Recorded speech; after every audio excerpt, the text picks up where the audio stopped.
அரை முட்டை பொடி மாஸ் இந்த மாதிரி செய்யுங்க, டேஸ்ட் ரொம்ப நல்லாயிருக்கும். 2 முட்டை, கொஞ்சம் போல் வெங்காயம், கொஞ்சமாக பச்சை மிளகா,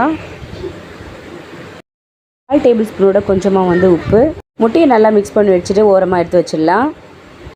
கடாயில் 2 குழிக்கரண்டி எண்ணெய், ஒரு கொத்து கருவேப்பிலை, 15 பல்லு பூண்டு, ஒரு பச்சை மிளகாய் இதெல்லாம் நறுக்கி இதில் சேர்த்துருக்கேன்.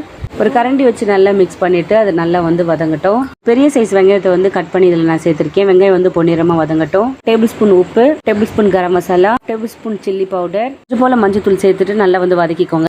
இப்போ சேர்த்துடலாம்.